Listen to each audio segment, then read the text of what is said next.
Well, good afternoon. It is good to be with you all today, all over the beautiful state, and it's good to join Dr. Box and Dr. Weaver again as we close out this year, and what a year it's been. We've had our ups and downs in terms of our public health, but we started the year with a successful rollout of the first COVID vaccinations and got off to a great start with ourshot.in.gov, giving citizens the information that they need to make safe decisions. There are more treatments now than there have been in the past to help folks who are ill with COVID, and there's more coming soon.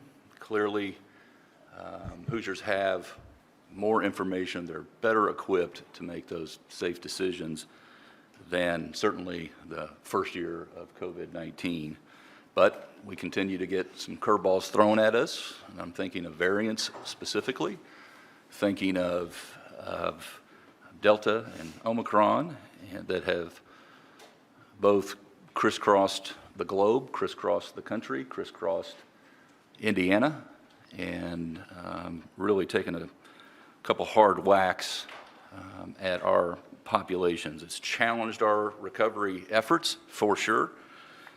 There's no way around that, but thankfully our heroic healthcare providers and our hospital networks, those who are caring for the folks who are sick, and I have to say today, in overwhelming numbers in terms of unvaccinated folks who are sick ending up in the hospital, more so than certainly ever before. I also want to say just at the outset here that there are not enough eloquent words in the English language for me to say thank you to those individuals who complete shift after shift after shift, who have been doing this for going on two straight years now, who are saying prayers for people at their bedside, for all that our healthcare workers, nurses, doctors, assistants, everyone that's had a hand in helping us navigate day after day after day. I want to say thank you, because you have gone way up and above and beyond, over and over and over again. I know how tired you are. You're making a huge difference, one family at a time. And for the life of me, I struggle to think about how some folks trust certainly the most lethal virus that anyone living today has been, most anyone who's living today who's been exposed to, that's had a strangle grip on the world. How you would trust your ability to fight that off, instead of trusting an American-made vaccine that has proven overwhelmingly, statistically, that is saving lives, that has been administered 500 million American doses, 9 billion, over 9 billion worldwide. I mean, these are the facts. And I'd like to say I rest my case, but we have more work to do. And I will say in the upcoming year, I will try to do my part to connect with folks who are trusted for those skeptics. Because it just pains me to learn of these stories of folks who learn through negative reinforcement, when the positive reinforcement will not just save lives, but it'll help us together get through this safer and quicker. I also want to single out two people sitting to my right and to my left, Dr. Box and Dr. Weaver. I think of them as my Patton and Bradley because they approach this as like a warlike effort. And they are two of the, and I think Hoosiers have gotten to know this themselves, but they are two of the smartest, toughest, most compassionate people that I've had the privilege of working with and personally knowing. And that extends to your teams that you've built, but the way that you have also approached every single day with a servant's heart, even with so much difficult information coming in very early in the morning, very late at night, day after day after day, now going on 2 years. I can't thank you enough. Thank you. And it's because of that I am optimistic, and I do look forward to another year working together. There are so many topics. I won't belabor my gratitude, but so many topics to go over today, including the current state of the pandemic in general, but also our inventory levels, changes in quarantine protocols, treatments, some new that are coming online. How do I get it if I need it? Where do I get it if I need it?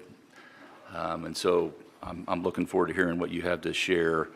I also want to take one thing off the table, if I could, before we get into it, and just let you know that I did sign an extension of the state's public health emergency and emergency order. So, Aaron, if you haven't hit send, please hit send. I have signed that. I'll continue to work with the legislature and the leadership there on my 3 concerns, those having to do with the enhanced federal funding for Medicaid, SNAP benefits, and then, of course, allowing Dr. Box, our state's health commissioner, to serve as our statewide ordering physician for those who choose to be vaccinated, including children 5 and older. So that has been extended. Obviously, given the latest surge that we're experiencing right now and the impact that it's having on our communities throughout the state of Indiana, it should come as no surprise that the public health emergency needs to continue. And finally, as this year ends, this is something I alluded to in the past in various venues, but one of the more challenging things or difficult things is dealing with misinformation or disinformation about the virus itself, COVID-19 specifically, and how we make decisions here at the state. And so I do want to acknowledge just the important role that data plays in our daily lives, not just ours, I'm not talking about ours, but ours as a state, and the number of citizens, hospitals, schools that rely on that data integrity to make wise decisions, and all that goes into that, whether it's Fairbanks or Regenstrief or the Department of Health itself or hospitals or schools. This has been invaluable, and we have sought to be transparent from day one.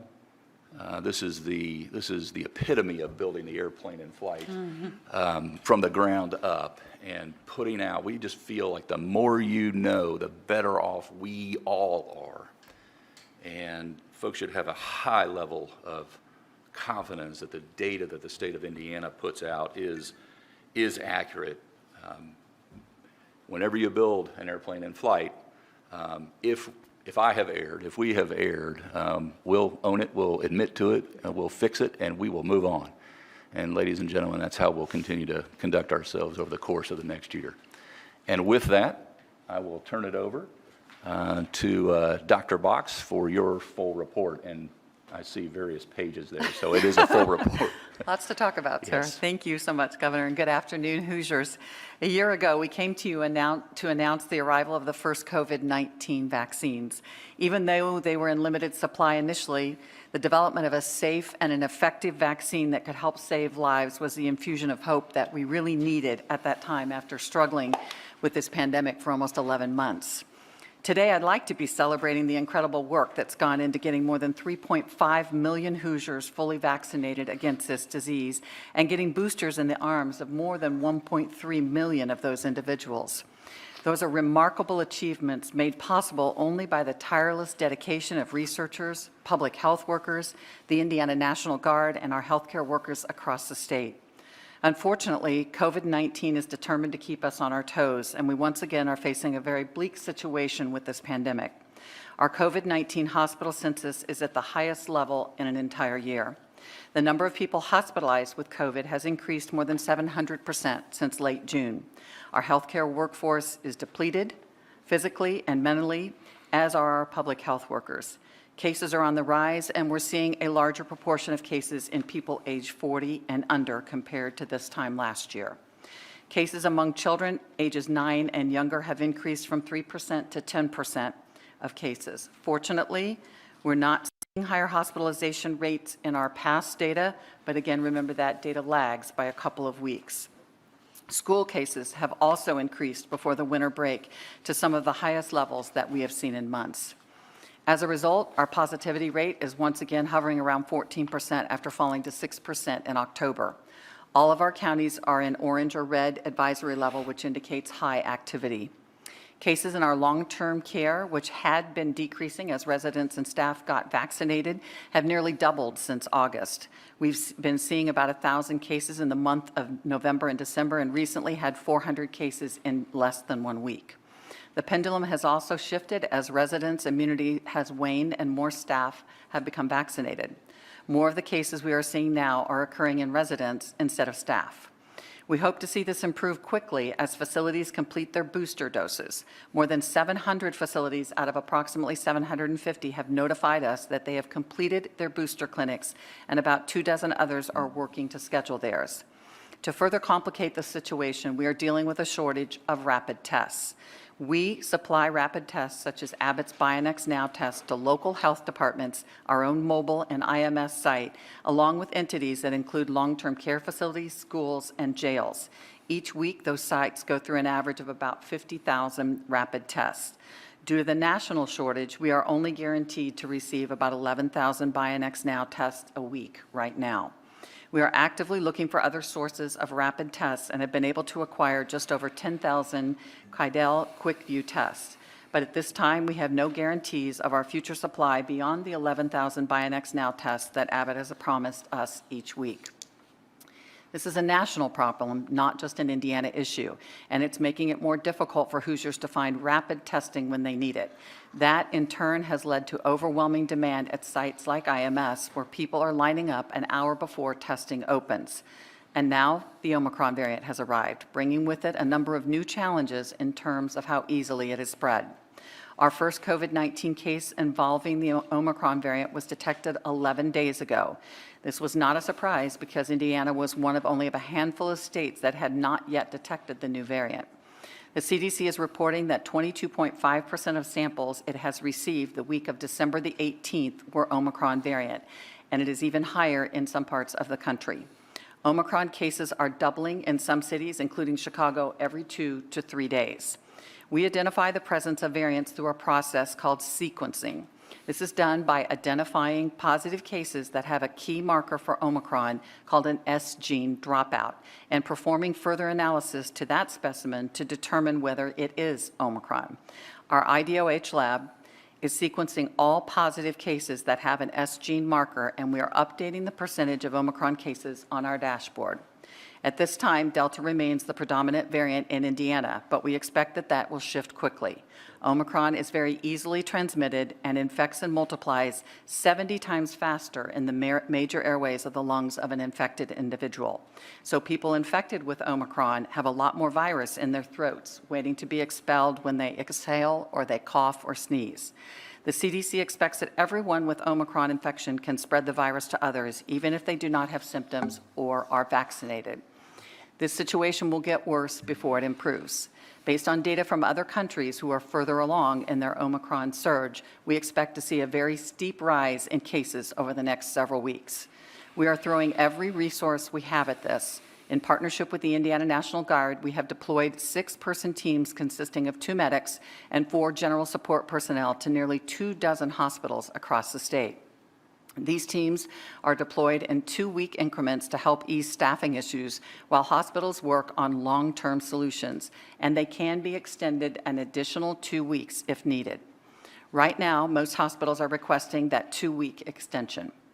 We've been working diligently to identify additional sources of rapid tests. We've extended our testing and vaccination clinic at the Indianapolis Motor Speedway until January 22nd. Since November 30th, the team at IMS has administered more than 13,000 vaccines and performed more than 10,000 tests. More than 1/3 of those tests have occurred in this past week.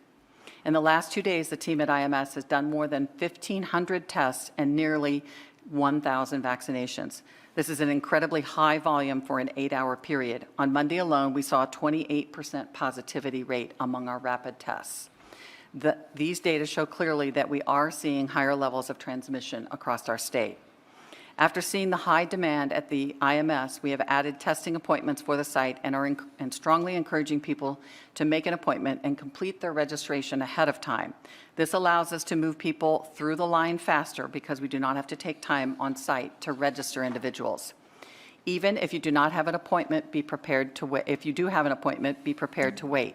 The team is working as quickly and efficiently as possible, and your patience is much appreciated. Due to the holiday this weekend, we'll be open from 4 to 8 p.m. today and then resume operations on Tuesday at 4. Our January schedule will be 4 to 8 p.m. Tuesday through Friday and 8 to noon on Saturdays. This allows our team to restock supplies on Mondays. We have more than 650 testing sites across the state, and I want to continue to encourage people to look for testing options in their community. You can find these sites listed on the testing map at coronavirus.in.gov. Due to the national shortage of BioNext tests, you may need to get a PCR test. This does take a little longer to process, but it is the most accurate test available. Our labs are working diligently to provide these results within 24 to 48 hours. If you are symptomatic, please self-isolate at home until you can get a test. In addition to the state's effort, the federal government has provided a 20-person Navy team to support operations at IU Methodist Hospital. As we meet the latest COVID-19 challenge, there is also good news regarding quarantine and isolation. The CDC has updated its guidance for isolation and quarantine for people who test positive with COVID-19 or who are exposed to the virus. These changes shorten the times most people will need to spend in isolation and quarantine from 10 days to 5 days. These changes are based on the fact that science has found that most transmission of the virus that causes COVID occurs early in the illness, typically 1 to 2 days before symptoms develop and in the 2 to 3 days after symptoms develop. Based on this information, the CDC states that positive individuals who do not have symptoms or whose symptoms are resolving can leave isolation after 5 days, so long as they continue to mask for 5 additional days to reduce their chance of infecting others. We do know that asymptomatic people who test positive can still transmit the disease, so adhering to the mask guidance is critical to prevent further spread of COVID-19. The CDC also has updated its recommended quarantine period for people who have been exposed to COVID-19. These are for close contacts.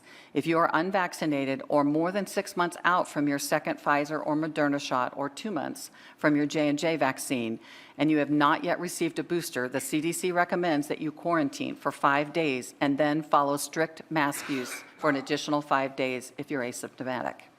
Individuals who have received their booster shot do not need to quarantine following an exposure, but they should wear a mask for 10 days after the exposure.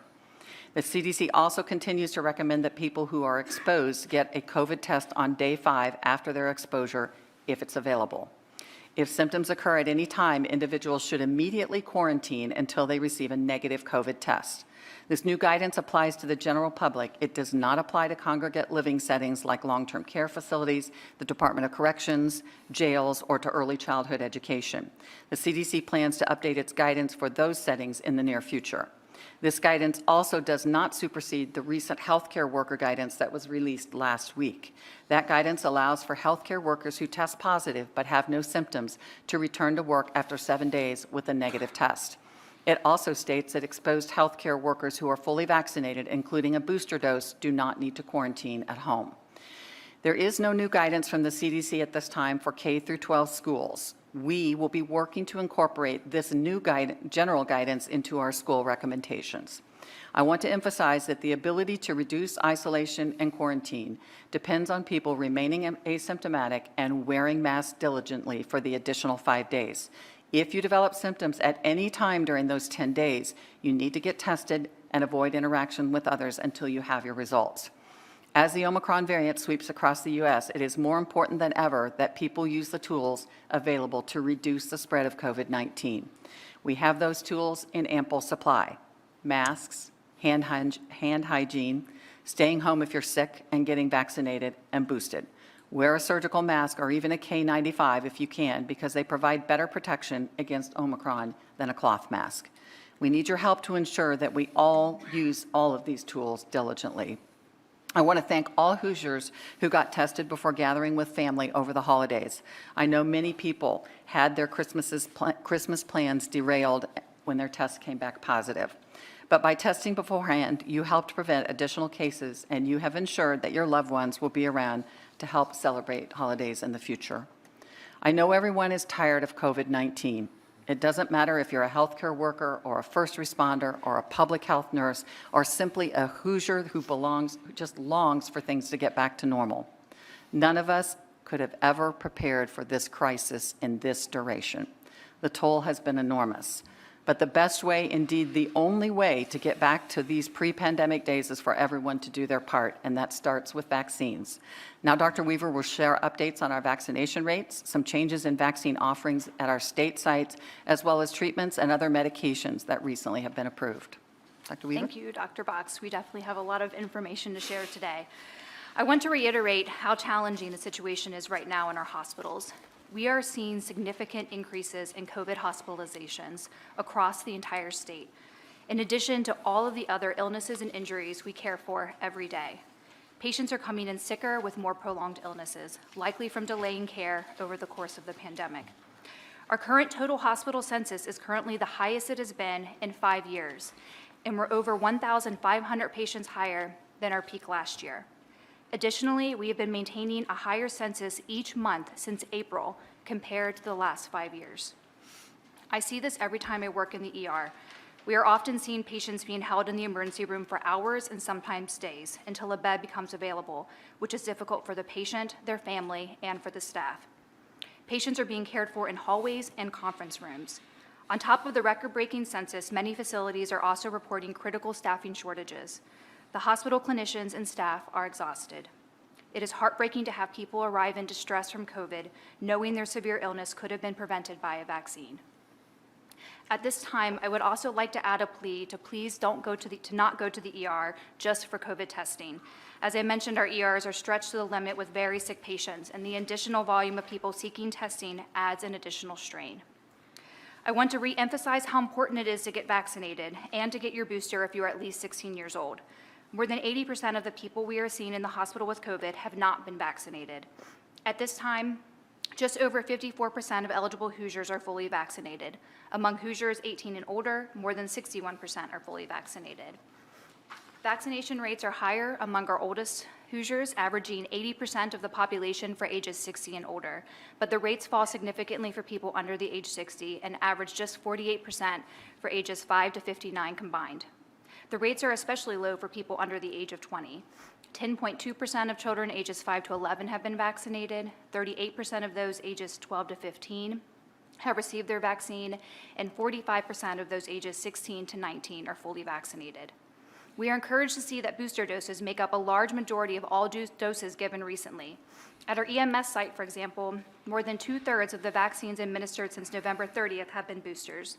Statewide, boosters represented nearly 70% of doses given last week. Almost half of Hoosiers over age 60 have received their booster dose, but uptake falls significantly in younger age groups. Please get a booster if you are eligible.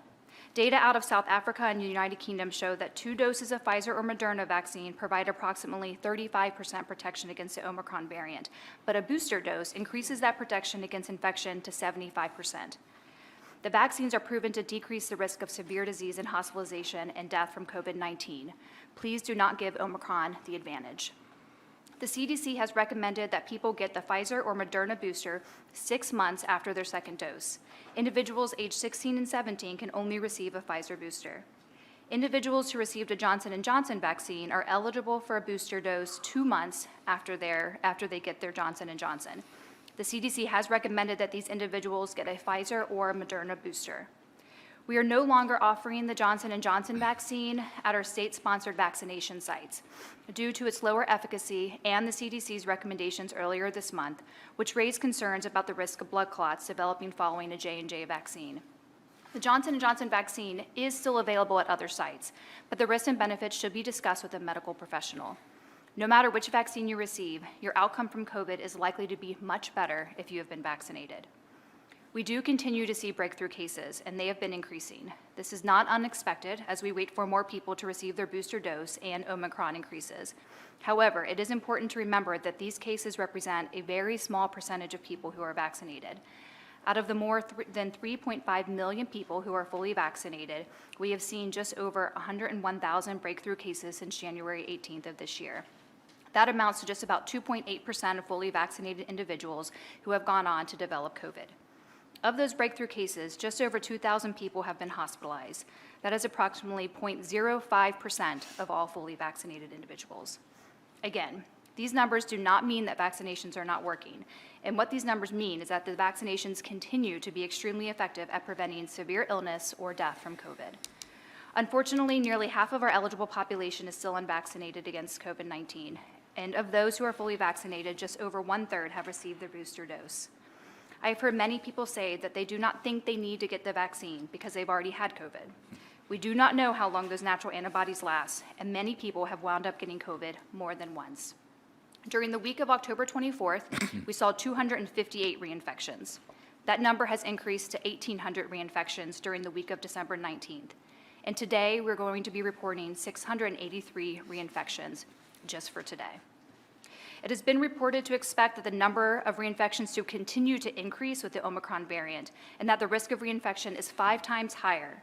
There is also a risk of reinfection within 90 days from the previous infection, and previous infections may only provide 19% protection against Omicron variant.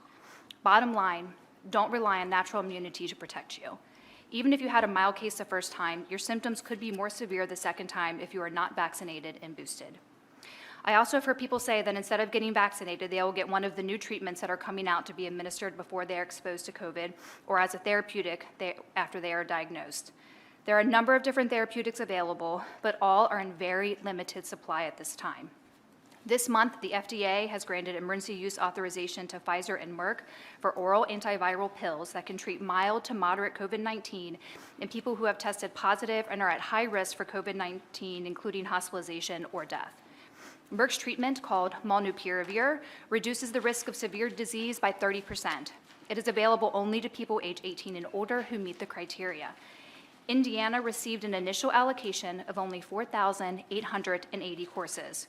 We have directed those to select CVS and Walmart stores across the state, and they are expected to arrive today and tomorrow. After the supplies have been successfully delivered, we will post the store locations on our coronavirus.in.gov website. Please note, this medication requires a prescription from a healthcare provider. You must be positive for COVID-19 and at high risk for severe illness and hospitalization, and you must start the medication within 5 days of symptoms. It is not recommended for use in individuals who are pregnant due to concerns about possible birth defects, miscarriage, or other adverse outcomes. Even if you meet the criteria, it is not guaranteed that the medication will be available. Again, we have only received 4,880 doses for the entire state of Indiana and will be reporting almost 8,000 new cases today. Pfizer's Paxlovid is another oral antiviral pill that can be administered to people aged 12 and older and who have tested positive and are at high risk for severe disease. Paxlovid has been shown to reduce risk of hospitalization and death by 89%. This medication is also in very short supply. Indiana has received only 1,060 courses in our first allocation. We have distributed those to hospitals because they are best positioned to make the clinical judgment about which patients are best suited for the treatment. Not every hospital has received it, as it was shipped in boxes of 20 treatment regimens, with most hospitals only getting 1 box. We hope to receive another allocation soon, but have not yet heard when that date will be. As we get more supplies, we will work to make sure it becomes increasingly accessible to more retail pharmacies, hospitals, and clinics. The FDA has also issued an EUA for AstraZeneca's Evusheld. This is a monoclonal antibody that requires 2 consecutive intramuscular injections and is authorized for use as a preventive medication before someone is exposed to COVID-19. Initial studies showed people who receive this medication have a 77% reduction of COVID-19 for 6 months after injection. Unfortunately, preliminary data has shown its effect to be lower against the Omicron variant. We received our initial allocation of 960 doses this week, and we're allocated an additional 984 this week. The medication is also extremely limited and will only be available for people 12 and older who are not expected to mount an immune response to the COVID-19 vaccines. For example, solid organ and stem cell transplant patients, people with B-cell malignancies, active myeloid leukemia, multiple myeloma on active treatment, people with primary or secondary T-cell immunodeficiency, including severe combined immunodeficiency. Evusheld has been distributed to hospitals who actively care for these patients and will be administered in transplant and oncology clinics. The rise in Omicron will put a significant strain on our already limited ability to provide monoclonal antibody infusions. Throughout December, our state allocation of monoclonal antibodies has been significantly smaller than demand. Monoclonal antibody sites have had to limit infusions to people with active COVID-19 infection and at high risk for progression to severe illness and hospitalization. As Omicron becomes a dominant strain in Indiana, we will no longer be able to use Regeneron and Eli Lilly's BAM-EDI monoclonal treatments, as they have been found to not be effective against the Omicron variant. That will leave us with only one monoclonal antibody infusion, Stratovimab, available to provide Hoosiers who are actively infected with COVID-19 and at high risk for severe illness. Last week, we only received 2,160 Stratovimab treatments, and this week we received 1,122. This will not meet our current demand, and infusion sites will need to prioritize the highest risk patients. If you have received an order for monoclonal antibody treatment and need help finding an infusion center, you can call 211. They can help you find a location and put you in contact with the center, which is responsible for scheduling the treatment. We have transitioned this function to 211 following the end of the federal Crush COVID program. We also have posted a treatment map on our website at coronavirus.in.gov that shows facilities that have these medications. But again, please keep in mind, all of these treatments do require a medical provider to write a prescription, and they're going to be in extremely limited supply. While it is encouraging to see science continue to develop to meet the challenges that COVID throws our way, it is important to remember that there is simply not enough medicine to go around right now, and do not bank on being able to get a therapeutic when you need it. It will take time to increase supplies and distribute these treatments, and none of them are 100% effective. Vaccination remains our #1 defense of preventing severe illness. Please get vaccinated and get your booster shot. Thank you, Dr. Weaver. Aaron, you want to Yes. tee it up? Yes. All right. Thank you very much.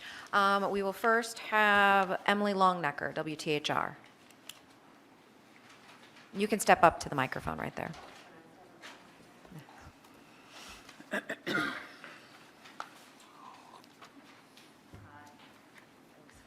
Thanks for having us. So basically, the message is that the vaccine is the most important method, and people, they have to rely on their doctors to find where they can get these treatments. They need a prescription. I mean, how is it prioritized for folks?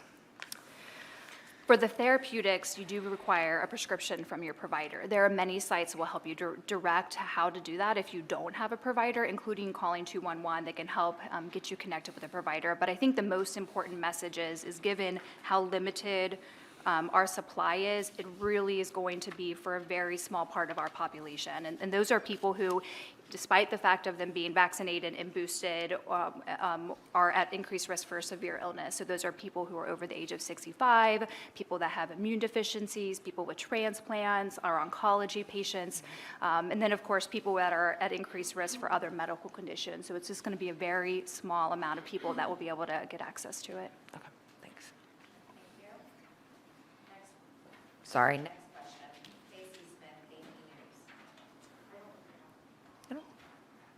All right, next question is Jeff Newmeyer, WPTA.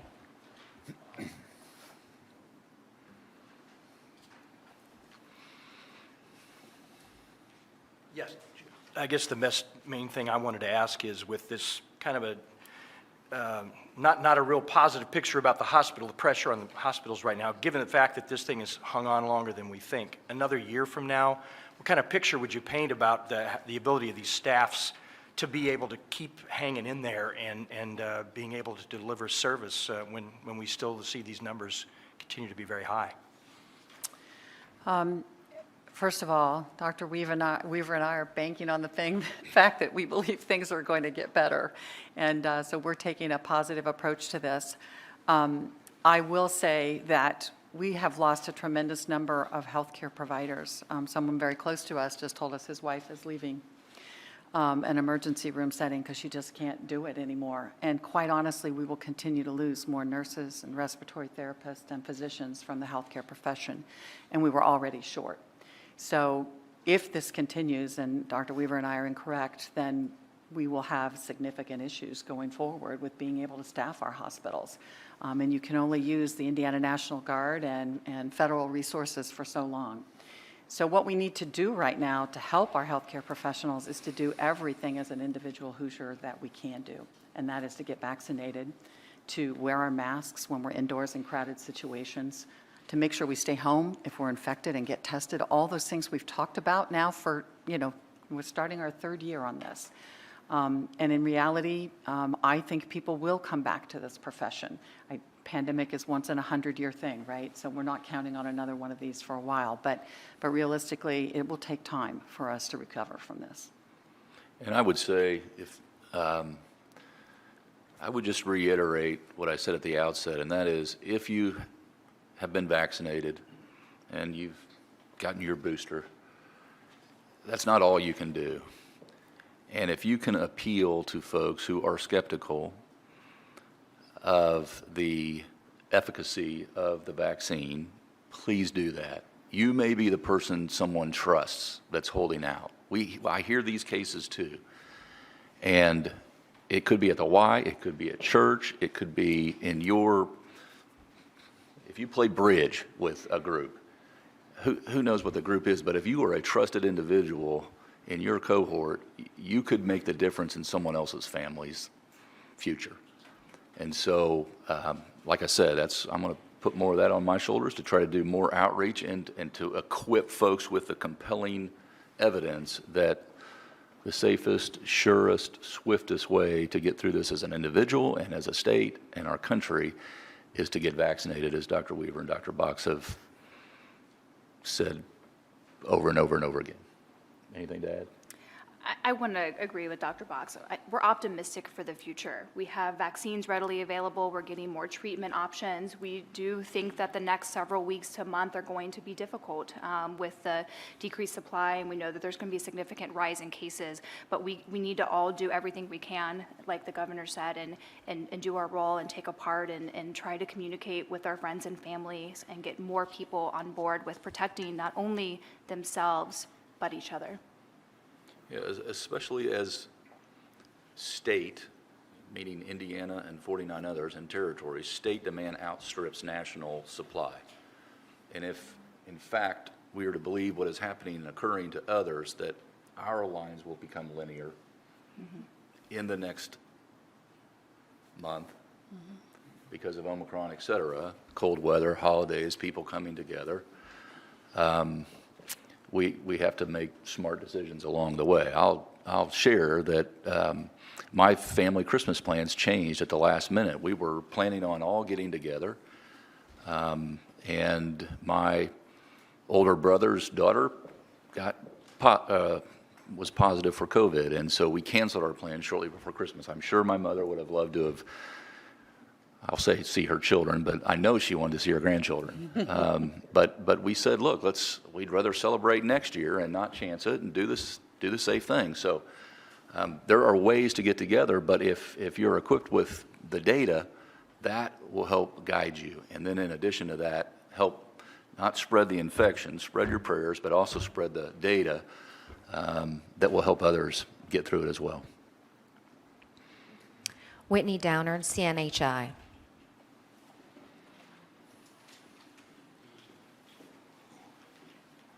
Hello, Governor Holcomb, Drs. Box and Weaver. So on the legislative side, we recently heard 14 combined hours of testimony on a bill that would limit vaccine mandates, and most of that testimony was flat-out misinformation. Yeah. And even our Attorney General is questioning the validity of the data that we have as a state. You know, are you worried that the legislature and other platforms or other people are giving a platform to this misinformation at the highest levels of Indiana government? And what can we do to make sure that this misinformation isn't given more steam to move forward? Well, that's about as serious of a question as they come, and I appreciate it. I'll take it one by one.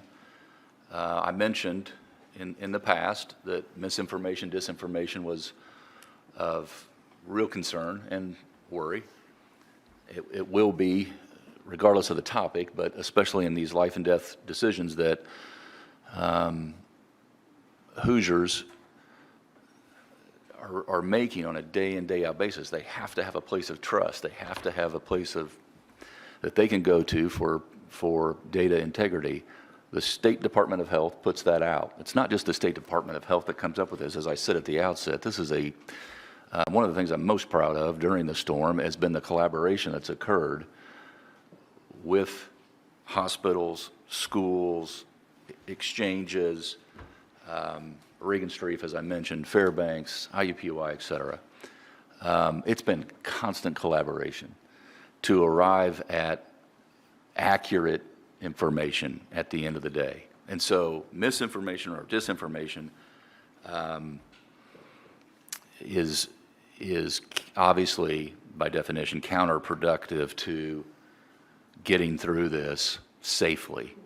I will say that I was stunned and somewhat blindsided by the Attorney General when he said he didn't trust any information, because that, to me, hit home. And it's quite serious when you accuse or insinuate anyone of inflating numbers. In my book, that's called fraud. And if there is a shred of evidence, he or others need to take that to the Inspector General of the state of Indiana. There's not when it comes to the State Department of Health. I've already confessed that if we make an error, we own it, we admit it, and we fix it. We take this very personally, not just professionally. And the responsibility that we have to share good information that people at home cling to make decisions about when to go to the grocery store is of paramount importance. And so anyone that is spreading misinformation or disinformation regarding our reporting, to me, is just, I believe, just attempting to fan the flames of confusion. And that's exactly what we don't need at this time. If someone has a question, they need to raise that question with us. And we will answer it. We do this every day, and in all 92 counties. But it is, to use Dr. Box's word, I think, demoralizing to accuse someone of wrongdoing. And I understand people in general, if they do not understand something, maybe they're more skeptical about it. But if you don't understand it, then ask a question, and we will gladly answer it.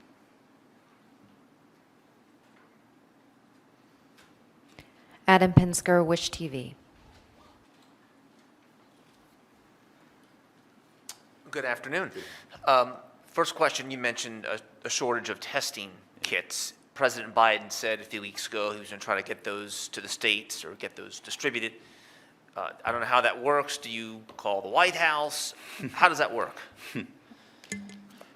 He's on my fave 5, right? Is that what you're asking? Well, yes, we do request on a weekly basis all kinds of things. And if I had one suggestion, it would be to get those $500 million back to the states directly. This is I was at a CVS yesterday buying toothpaste.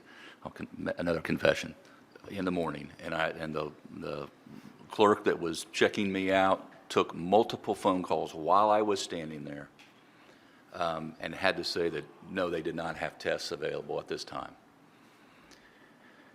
And so I come back, and when I have a question, I go to these two. I said that from the very beginning. I said, well, you know, how many around the state are in this very same position, and where are they, and how long, et cetera, et cetera, et cetera. So those 500 million are now off the table. They're purchased, they're bought, and they're going to be able, Americans will be able to access them at some point next month, quantity to be determined, but at some point off of a website. We need it now. And I think I could speak for other governors. This is not a partisan statement whatsoever. We need it now. There is a state shortage and a record demand. And so yes, we are appealing to get everything that we can, regardless of whether it's testing or treatments, et cetera, because we need more of all of it. During the height of the pandemic last year, a lot of our state's prisons and county correctional facilities had numerous outbreaks, and people kind of think maybe they've been overlooked. How are you getting them boosters, tests, things of that nature? Is that something you guys are, Dr. Box, Dr. Weaver, are working on? So we have partnered with Department of Corrections, with long-term care facilities to assist them in getting the boosters and making sure that everybody that wants a booster is able to get that. We continue to partner and provide testing to our long-term care facilities, Department of Corrections, our jails if they're interested in that. Some of our schools are actually using some of the quick tests also. And that's really where we have to put most of those. The rest of them we put at our sites because so many people want to have the quick test when they come. But in reality, we do have more access right now to PCR testing, which I know there's a delay in getting that result, but our labs are able to turn that around within about 24 to 48 hours. So, you know, we are going to have to get through this the next couple of weeks, and I hope that the federal government will get these 500 million out soon. But it does seem a little like there's some deja vu here with what we experienced at the very beginning of the pandemic. And you talked about the congregate living settings, and you mentioned IMS, but we have strike teams and mobile teams. Oh, when I say our teams, I mean Yeah. IMS, and we have strike teams out. You know, we have our mobile teams that are out all over the state. And just one more to follow up on a previous question regarding some of these items coming to the legislature. If that House Bill 1001 came to your desk and would undercut your authority as the chief executive of the state, cherry-picked a few things out of there, would you sign that bill? I'll let you know when I see the bill as written, and we're not there yet. But Abdul. I'm focused on making sure, and I'm, you know, there's unanimous agreement that the three things that I have requested need to be passed. I'm happy about that. Everything else to be determined. Abdul, Indy Politics. Hi, guys. Good to see you again. Hi. I want to go back, Governor, to Attorney General Rokita's comments about not believing the numbers, saying this has been politicized from day one. In a nutshell, he's saying that at best, you guys are fudging the numbers. At worst, he's calling you all liars. Yeah. What are your thoughts or reaction to that?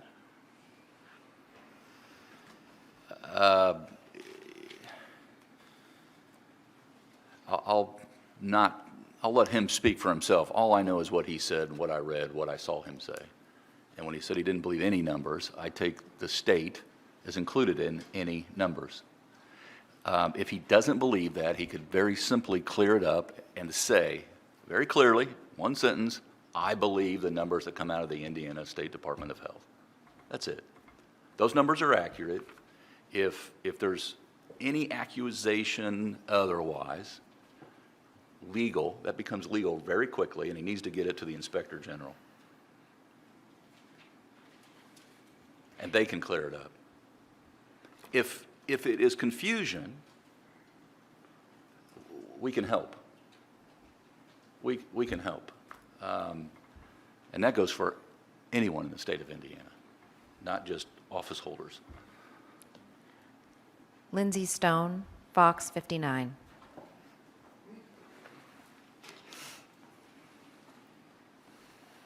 Good afternoon. No restrictions were announced today despite the picture that you each have painted of what's going on. So what led to the decision not to enforce new restrictions? And then, of course, the follow-up there is, what are you looking at to determine if that will change in the future?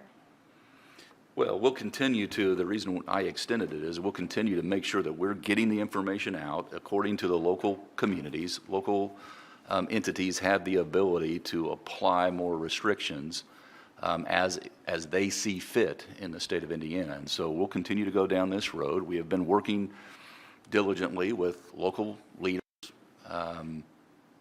office holders, folks in public health, et cetera, to make sure that we're equipping them with the decisions and the information so they can make the best decisions across the state. A lot of football fans watching right now, the college football championship coming up soon. Any thoughts that you can share on what will look like in the next few weeks? Well, I mean, obviously, we'll be paying very close attention to the local protocols that are contemplated and potentially put into place. I would say better safe than sorry. We proved by hosting 69 teams, 68 teams, ultimately, I guess, during March Madness, that we could pull something off on that scale. Now, it's a different time. I get it. It's months later, and we'll have to contemplate different input. And that's exactly what you're in constant communication with Dr. Kane and her team, as are you. And so we'll be watching, and we're here to help. John Russell, IBJ. Good afternoon. You've said all along that reopening the economy, keeping businesses open and running is one of your priorities. It's a tough balancing act during this crisis. Business leaders and public health groups have called for the authority to lay down vaccine mandates for their workforces to keep their workplaces safe, protect customers, suppliers, co-workers. Would you support them in allowing them to continue to roll out vaccine mandates for employees? I do for private business. I do support that, and you know there's a full spectrum there. But I can completely understand whether it's a small business, medium-sized business, or large business, whether it's a cruise ship. You know, we're seeing all kinds of negative information come from the lack of control, and I trust a business to make wise decisions when it comes to making insulin or ferrying people around the world on a cruise ship. So yes, I support that, and the premise of your question, my placing importance on that balancing act of lives and livelihoods. I mean, our economy is very important to society's needs. And this is kind of a tale of two cities, but we're living through this time of boom when we're setting economic records, whether it's people moving to the state of Indiana in the Midwest, whether it's people simultaneously during Omicron, during Delta, during every variant that we've lived through to date. We're looking at record revenue, record reserves, a record year at the Indiana Economic Development Corporation in terms of new payroll coming to the state of Indiana, new job commitments coming to the state of Indiana, record amount of capital investment coming to the state of Indiana in 2021. And we're going to be reliant on that to serve all the needs that come out of this pandemic that are here right now and the long tail that can kill you down the road. And so, yes, I've got eyes on both sides of the ledger, and will continue to. Devin Ridgway, WTIU.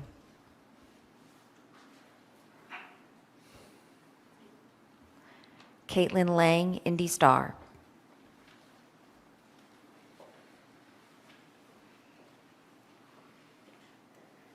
Hello, I just wanted to seek clarity on one thing regarding quarantines for schools. Should they continue to follow previous state guidance that's been released? And when will we expect an update to come on that? And then my next question is regarding Senate Bill 114, which would prohibit vaccine status discrimination, basically preventing companies from mandating vaccines or requiring those who aren't vaccinated from getting a negative COVID test like we've seen in the entertainment industry. I'm curious if you support this policy. I can answer the second question first, then you can go to your comments about schools. This is going to be something that I have to sit down with members and leaders in terms of the actual bill. I think they know pretty much where I am on this issue, but I'll want to see the actual language, and it'll be here sooner than we know it, meaning next week. So CDC plans to come out with additional school guidance for K through 12 sometime in the near future. We know our kids are going back to school on Monday, so basically we will have a seminar, basically a webinar tomorrow with school nurses and also with our local health departments, and be rolling out our recommendations based on the general public recommendations for quarantine and isolation. So to clarify, we should be getting those recommendations tomorrow? You'll see them quickly, next 24 hours or so. Next question, Nikki Dementri, RTV6.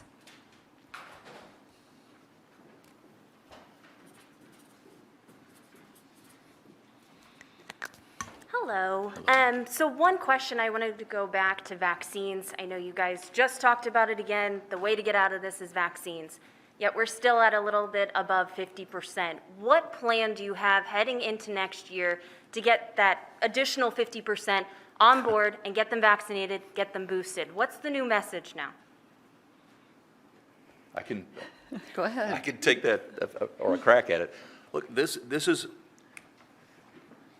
I've been told that we're through converting people from very knowledgeable folks in the trenches that are caring for the very sick. And they've said, Eric, you're not going to get through to anyone else. You're not going to convert anyone. Having said that, others can. And I think that's critically important that we make sure, and we do, but we have to do everything we can to equip trusted, credible thought leaders within someone's sphere of influence. And that's how we'll continue. Otherwise, the only time I hear people change their mind is when they, through loss. And that's beyond tragic. And so we'll continue to try to get out. We know of examples where a thought leader in a church has massive influence over a congregation. And if we can get the evidence, and you hear it from, day one, from the start of the pandemic, the number of cases and hospitalizations and deaths of the unvaccinated are 95 plus from the very start, and 80 in November and above. Mm-hmm. So we'll continue to try to get the information out to people who can change others' minds. And I'm not too proud to admit, if I can't change your mind by now, it doesn't mean I'm going to quit trying, but I'm also going to look for others to help. And that's my appeal going into next year. Anything? Well, I think if you talk to behavioral health specialists, they'll tell you that a really important part of this is if you are close to someone, they trust you, it's important to listen to them. Yeah. What are the barriers that exist for them to get vaccinated? What are the fears? What are the concerns? What are the barriers? What are their experience with vaccines or immunizations? And because we come, loaded with a lot of data and a lot of information. And as someone else told me from Northern Indiana, that line in the sand has become a huge chasm, right? It's wider and deeper than it's ever been before. So I agree with the governor. It's going to be from people that individuals trust, and we do need to take time to listen to them and find out what are those things that may be a barrier to them getting vaccinated. It turns out a grandchild or a child could influence their parent just like a parent or grandparent could influence their child. It's where we find ourselves. And if you love someone, try to appeal to them to see the light.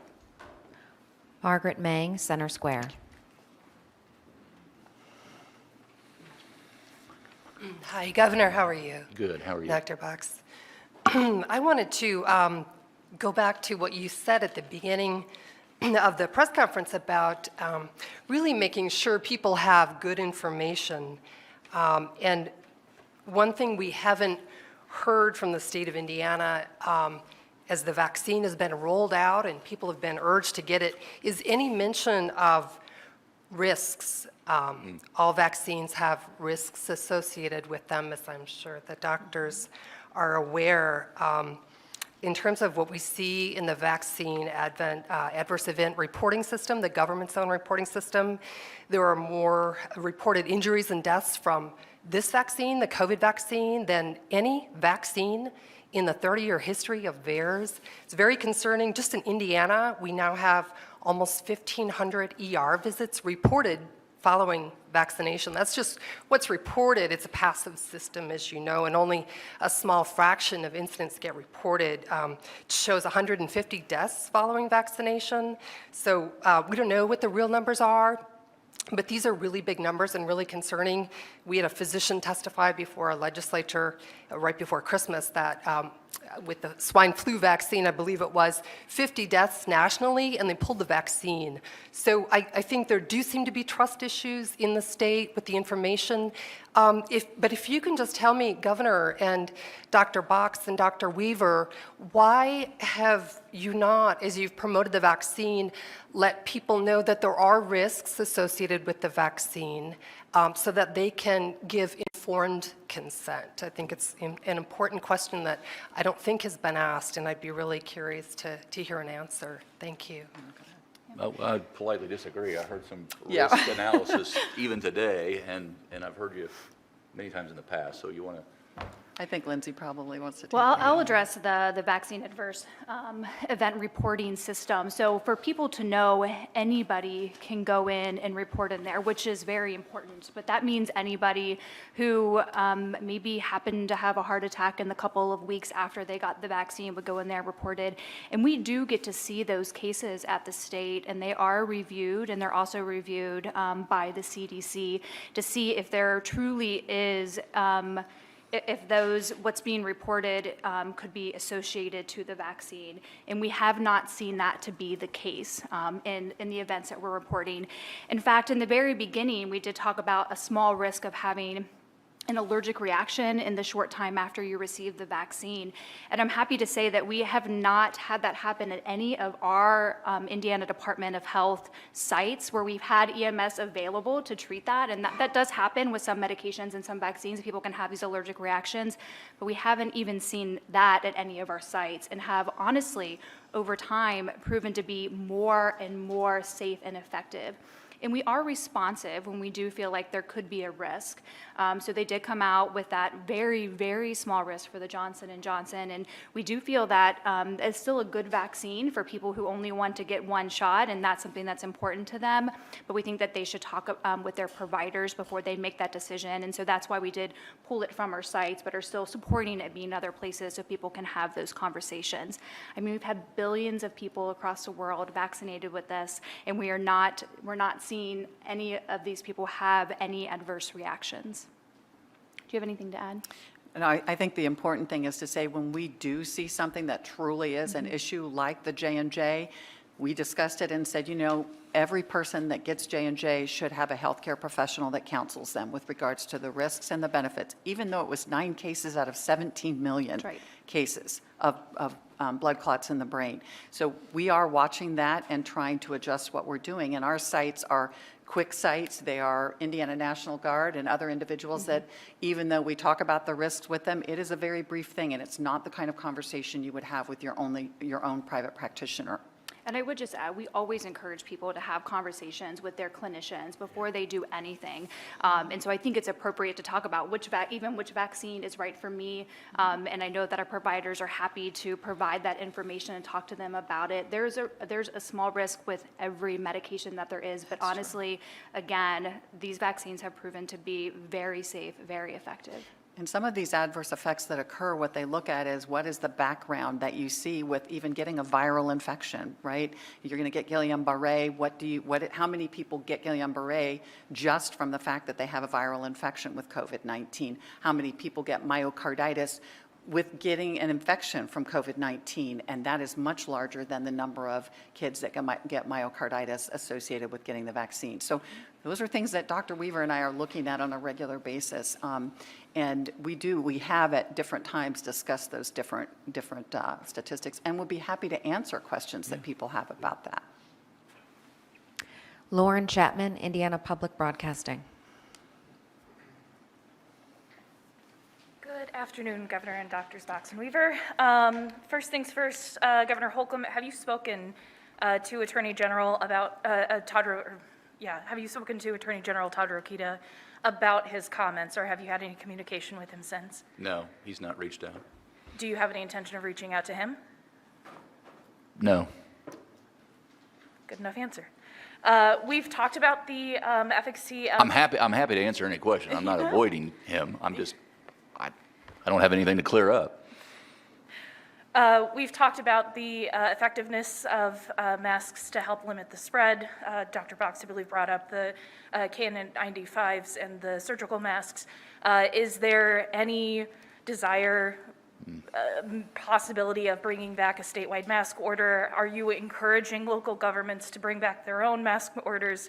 I know Marion County still has not brought back their own mask order. We are certainly, as we talk with our local health departments and providers, continuing to recommend strongly and encourage that the way to get through this Omicron surge is to have everyone be masked, especially inside, and when they're in large groups outside, in addition to getting vaccinated, et cetera. But realistically, we are not in the process of planning a statewide vaccine mandate. Statewide vaccine masking. Okay. And then last and certainly not least, Governor Holcomb, will you tell IOSHA to comply with the federal vaccine mandate? We'll see how the case ends up.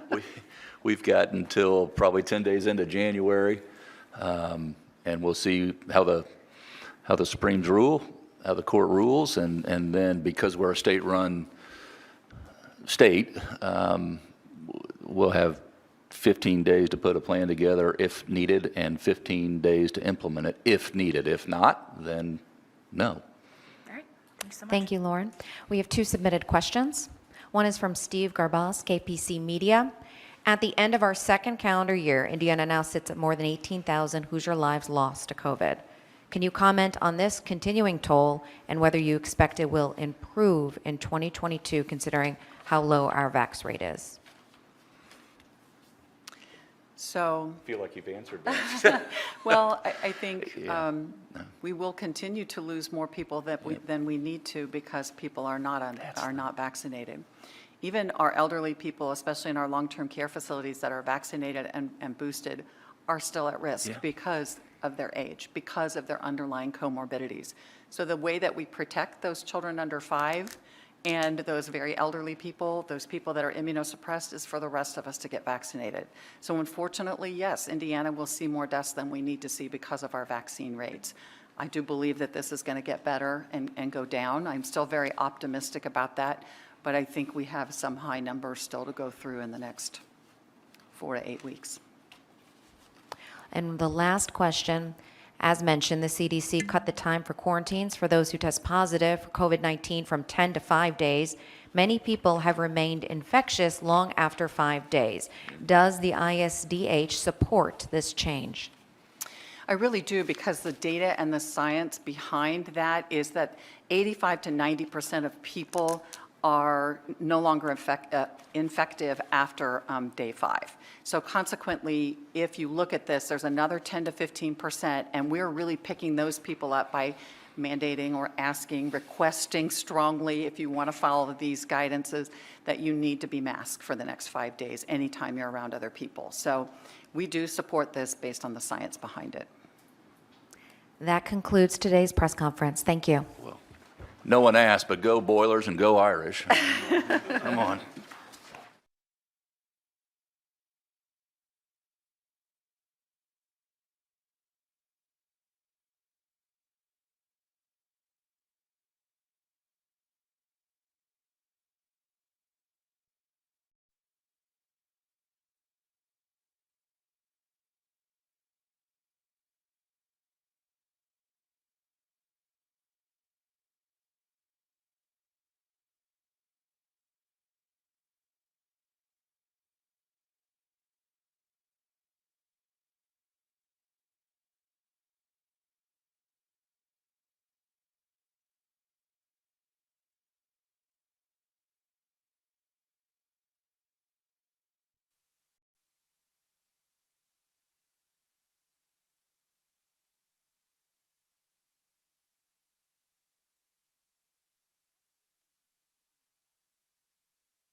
Good afternoon. Thank you for